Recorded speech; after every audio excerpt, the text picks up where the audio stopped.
so let's look at an example how we can perfect the signs and symptoms. So in this patient scenario, we have a patient who is 6 months post-op after a Roux-en-Y gastric bypass. He has had difficulty affording vitamin supplements, so he has not taken any recommended vitamins for the past 3 months. Recently, he was diagnosed with pernicious anemia, and his lab suggests a vitamin B12 deficiency. He also reports feeling weak, easily fatigued, and a new sensation of numbness or tingling in his feet. So here's our PES statement, or at least part of it. This is the P and the E, and we're going to talk about the S.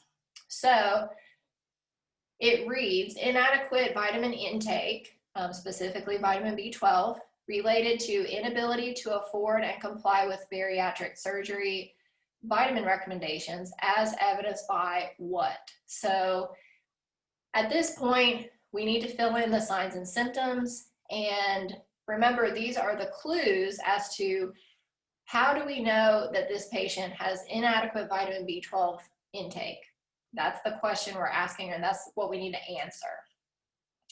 So think about, what can you monitor for this patient? So if you follow up with this patient a month from now in your clinic, what will you be monitoring, or what will you check back on to find out if this nutrition problem is improved or resolved?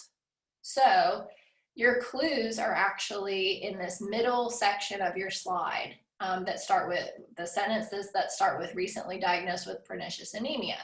So how do we know there's a vitamin B12 deficiency, or inadequate vitamin B12 intake, I should say?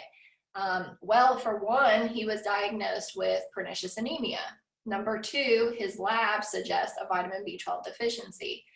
And so that could be a serum B12, or that could be some surrogate markers like methylmalonic acid or homocysteine. He is also showcasing physical signs and symptoms of a clinical deficiency. So he's having weakness, fatigue, and this sort of peripheral neuropathy type sensation. And then when you corroborate all that with the fact that he hasn't been taking his vitamin supplements and he's a gastric bypass patient, that's how you know. So this whole scenario is describing, the clues that lead you to your nutritional diagnosis to say that he has inadequate vitamin B12 intake.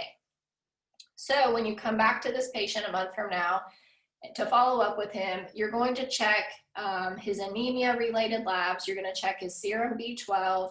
You're going to ask him if his physical and clinical symptoms have either improved or resolved. And you'll likely check on, was he able to get some vitamin supplements? Is he taking them? Is he taking them as prescribed?